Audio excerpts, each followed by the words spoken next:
Você sabe o que são padrões? Claro, pesos, medidas.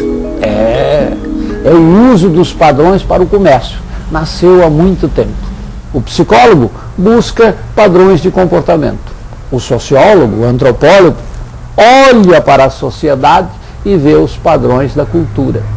E o matemático, principalmente quando faz geometria, ele estabelece padrões. E ele enxerga uma estética nesses padrões. E a pintura, a escultura, a poesia, nada mais são do que padrões sendo desenvolvidos, observados para nos apresentar a natureza aos olhos do matemático e do artista, todos analisando padrões.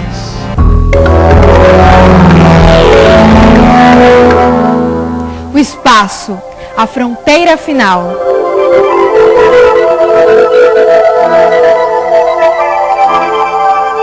Imagine-se nu, sem nenhum dos recursos da tecnologia, sem luz elétrica ou mesmo sem o conhecimento do fogo, em meio a selvas fechadas ou caminhando ao sol escaldante das savanas, exposto ao frio intenso da noite, aos animais ferozes e à violência das tempestades.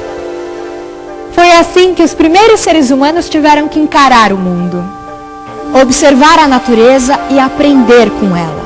Essa tem sido, desde o início, a regra básica de sobrevivência para a espécie humana. Observando a natureza, o homem percebeu duas forças aparentemente antagônicas, inconciliáveis, presentes em tudo o que existe, até mesmo dentro dele: a ordem e o caos. Em algum momento desse obscuro começo, o homem concluiu que dias e noites, estações, movimentos nos ares e nas águas, ciclos de vida de plantas e animais refletiam uma luta constante dessas duas forças.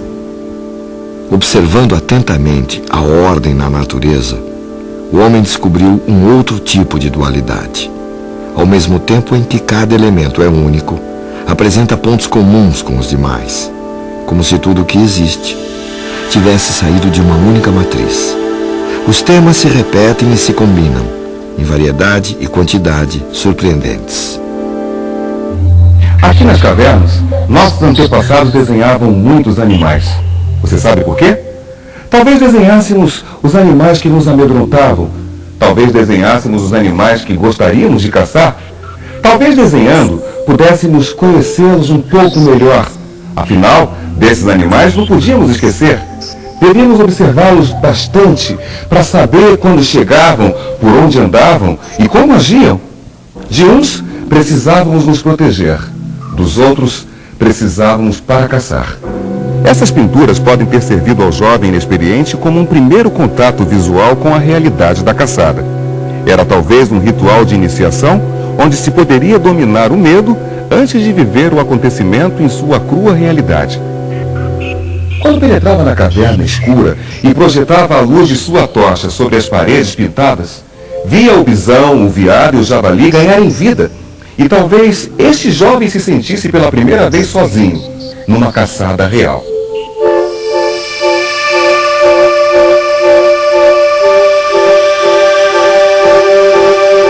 O homem talvez se tranquilizasse com a linha, com o traço nas paredes, com essa expressão primeiramente inanimada, mas que pouco a pouco ganha uma nova forma de vida altamente expressiva: o desenho.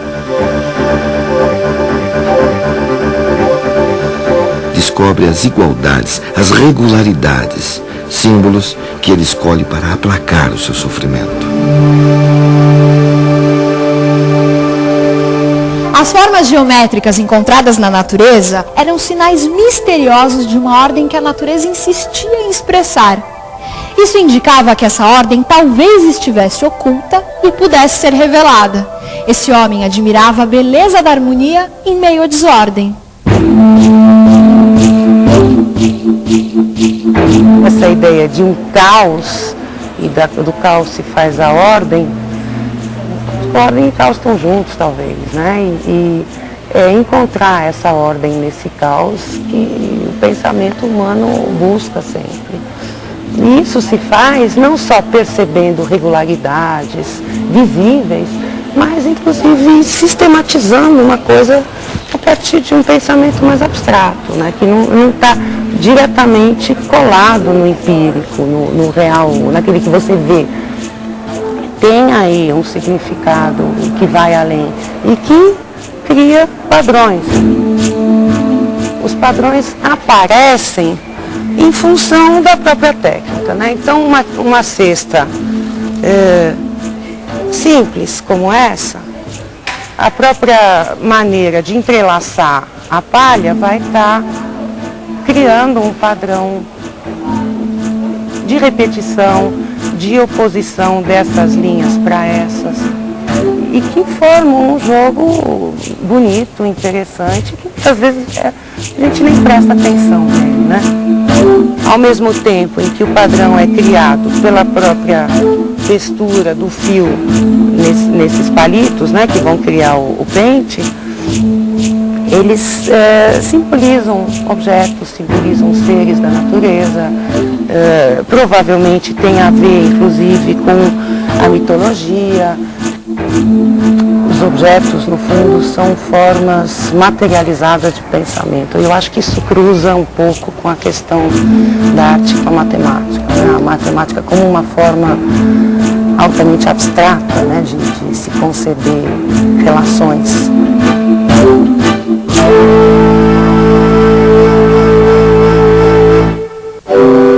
As padronagens em palha, feitas pelos índios em objetos utilitários ou mesmo no teto de suas ocas, servem ainda hoje como guias, seguros caminhos a serem trilhados durante os rituais praticados nas tribos. Em meio aos mistérios da iniciação espiritual, os índios mantêm sua atenção fixa na ordem criada pelos padrões geométricos.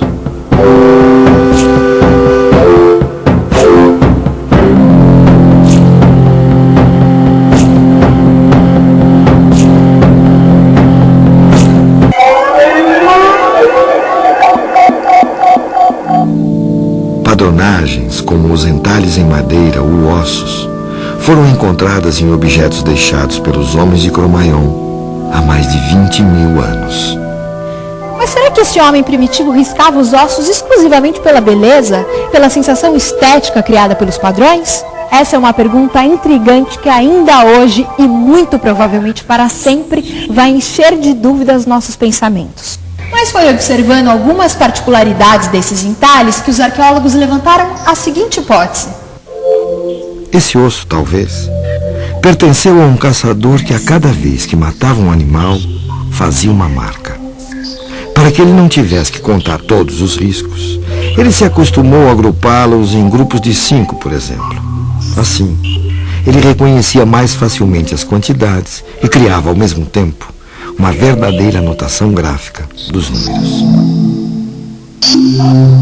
Nossos 10 algarismos formam um sistema numérico de base 10. Esse homem primitivo escolheu para o seu sistema a base 5, muito provavelmente maravilhado com o acessório que o acompanhava e o diferenciava dos outros animais, a sua mão. Esse homem primitivo via que sua mão o fazia diferente dos outros animais. Ele estava reconhecendo e admirando sua mão. Com a mão, ele podia pegar, mexer, transformar, podia, enfim, fazer.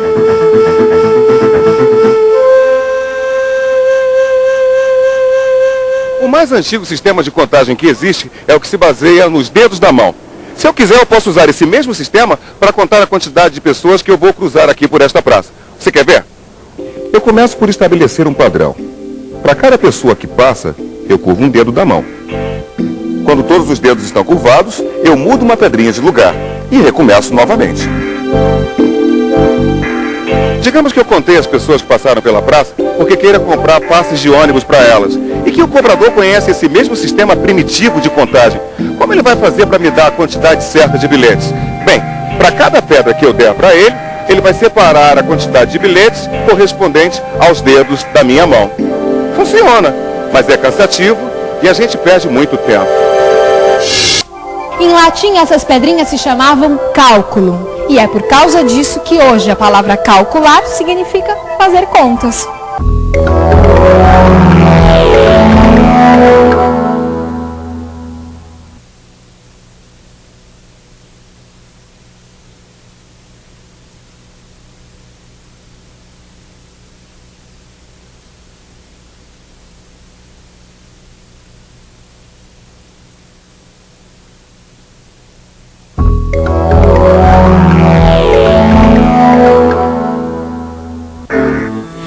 Pintar e desenhar tornou possível ao homem reproduzir em seu mundo um pouco da ordem que ele percebia na natureza.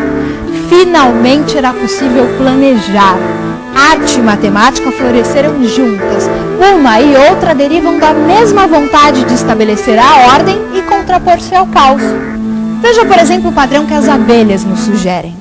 Olha só, se nós seres humanos tivéssemos que fabricar mel e armazená-lo, de certo escolheríamos embalagens cilíndricas como esta. Só que a gente sabe que as abelhas em todas as regiões do mundo armazenam mel em favos formados por alvéolos com a forma de prismas hexagonais geminados.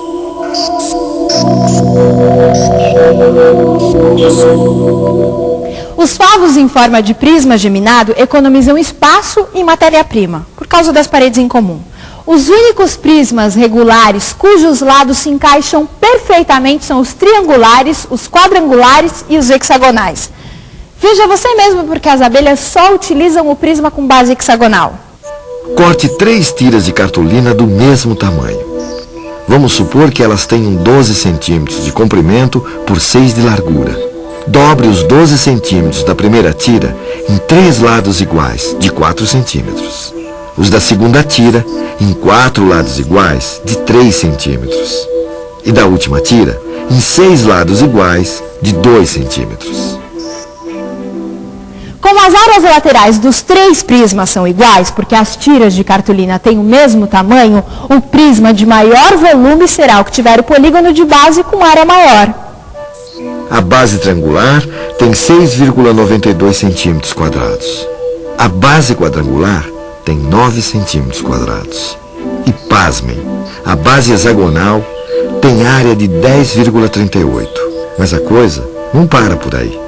Em vez de fechar o fundo dos alvéolos com um hexágono plano, as abelhas utilizam 3 losangos iguais, colocados inclinadamente em relação ao eixo radial do prisma. Graças a essa manobra, as abelhas aumentam o volume de cada alvéolo em 2%. Os gregos foram os primeiros a verificar e comprovar que triângulos, quadrados e hexágonos eram os únicos polígonos regulares que se complementam naturalmente no preenchimento de um plano. Os muçulmanos absorveram e ampliaram esse conceito.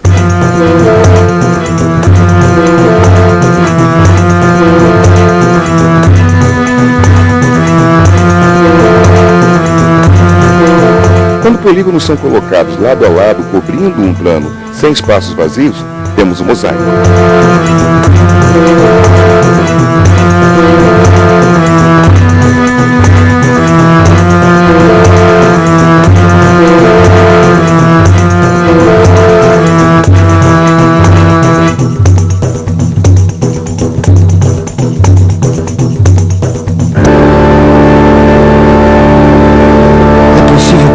Mosaicos, misturando diferentes tipos de polígonos regulares.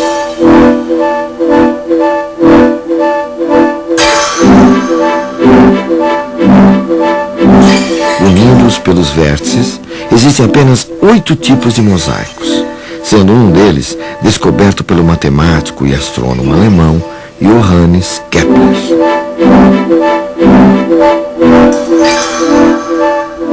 Os mouros eram mestres em preencher planos com figuras não regulares, mas nenhum jamais se iguala à surpreendente obra do pintor holandês Maurits Cornelius Escher.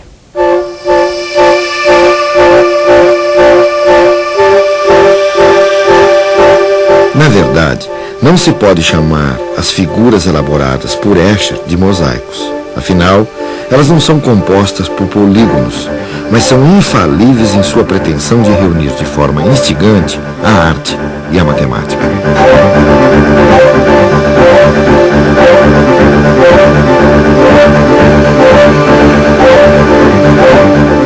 Escher, desde cedo, se interessou pela representação de temas rítmicos em superfícies planas. No entanto, ele só encontrou a solução para o seu trabalho depois de visitar Alhambra, no sul da Espanha, onde copiou estes mosaicos feitos durante a invasão árabe.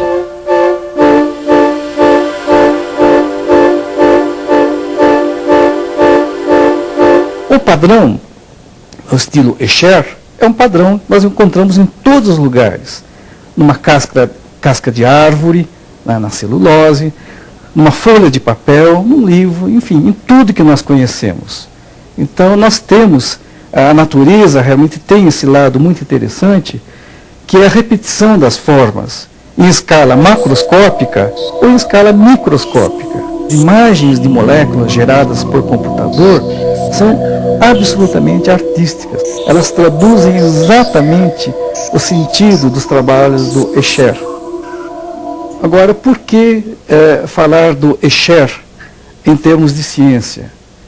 É porque na ciência a repetição significa um padrão. Nós inferimos muitas conclusões justamente pelo comportamento repetitivo dos eventos. Toda essa sequência de padrões, na realidade, pode ser descrita matematicamente.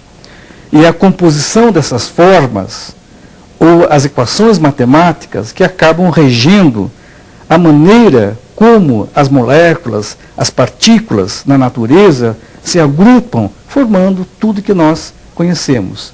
E tal como a arte rupestre, que no princípio era apenas um trabalho de autoexpressão e acabou por satisfazer outras necessidades da comunidade, a obra de Escher vem servindo de referência para a busca de soluções em diferentes áreas. O Escher, ele era um artista que desenhava formas. De uma maneira ou de outra, ele não se interessava com a produção de um tecido, de um custo, minimizar um custo, mas ele se interessava em te fazer pensar como essas formas conseguiram se encaixar. Eu acho que ele tinha que ser um visualizador, uma pessoa que fecha os olhos e visualiza as coisas no local antes de desenhar, e isso tem a ver com hoje o encaixador que não usa o nosso programa, que usa a parte manual, que ele tem que fechar os olhos e saber como ele vai colocar as peças para fazer um encaixe.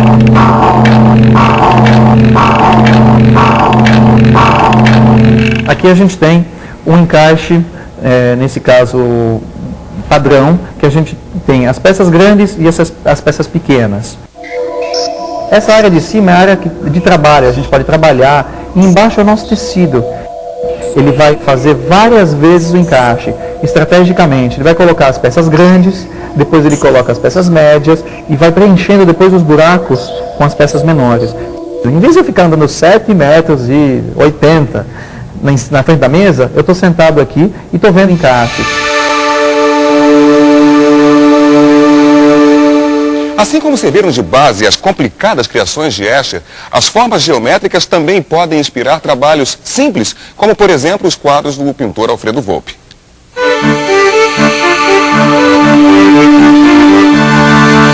Retângulos são portas e janelas, triângulos são bandeirinhas. É a festa ingênua das casas e da gente brasileira, com suas cores e a sua alegria.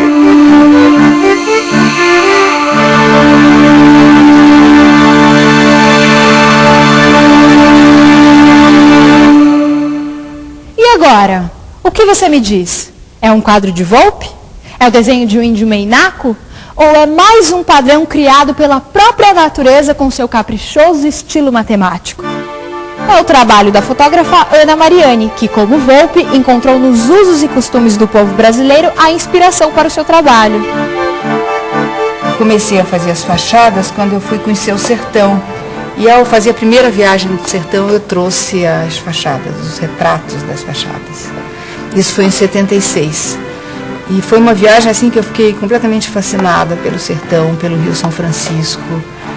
Eram estradas assim bem desertas e as fachadas ocorriam com muita frequência e com muita cor, muito detalhe, muito desenho. Então, isso entre 76 e 87, quando o livro saiu, foram 11 anos que aí eu fotografei regularmente fachadas e paisagem sertaneja. Os padrões da construção, eles estão muito ligados às necessidades das pessoas. E essas necessidades estão ligadas também às possibilidades. Se a gente olha, vê que as casas são extremamente simples, as fachadas são ornamentadas, mas as casas são, às vezes é chamada casa de porta e janela. Ela não tem nenhuma coisa a mais do que o absolutamente necessário. Isso é a parte interna da casa. E na fachada, então, tem toda essa ornamentação, eu acho que vem de vários conhecimentos.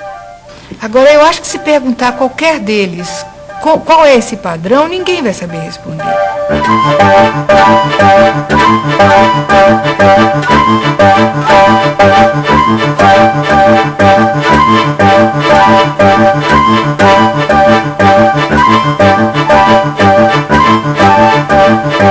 Do pouco se faz o muito, do simples o complexo, do aparentemente antagônico a integridade, das cavernas às megalópolis. O homem continua o mesmo observador atento da natureza, buscando compreender nas entrelinhas dos padrões artísticos e matemáticos as delicadas relações que determinam o equilíbrio entre a ordem e o caos.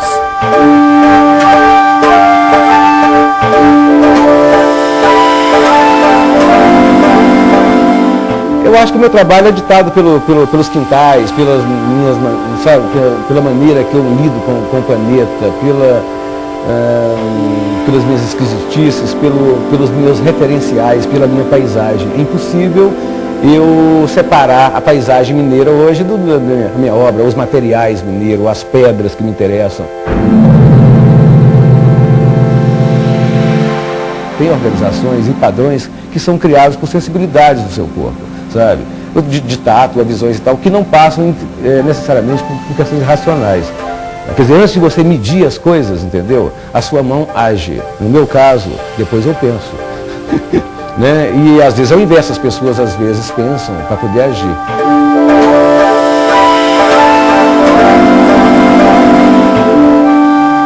Agora, sem dúvida, eu faço arte para organizar o meu caos, para tapar um buraco na minha alma incomensurável, no tamanho do universo. Quer dizer, assim, essa questão da fragilidade, sabe, é que faz você criar um padrão, sem dúvida nenhuma, que organize razoavelmente esse caos, que seja paliativo, como um remédio, tá? Sobretudo para quem faz. E deveria ser um pouco agradável para quem vê. Ou então que ela detone em quem vê algumas coisas legais, ou gostosas, ou de estranhamento, sei lá o que seja. Né? E agora, sem dúvida nenhuma, a arte para o artista, eu espero que ela crie esses padrões, talvez, de reconhecimento da sua própria alma. Porque senão você se perde inteiramente. Eu acho que tem todo sentido.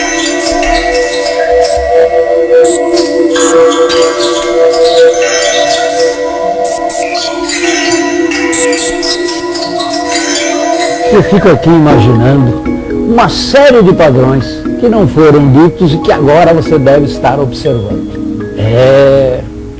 Nós aos poucos vamos melhorando o nosso modo de ler a natureza. De repente, aprendemos a ouvir padrões sonoros, estamos melhorando nossa atividade musical. A geometria, a beleza. Em geral, o homem acostuma-se com os seus padrões e vai lendo-os cada vez melhor. Claro, algumas leituras nem passam pela nossa cabeça. O Escher, por exemplo, um padrão geométrico se transforma em peixe ou pássaro e volta a ser geométrico. E a beleza dos mosaicos na arte árabe. Enfim, nós nos acostumamos a ler os padrões, em quase tudo, em especial na arte, na matemática, na vida.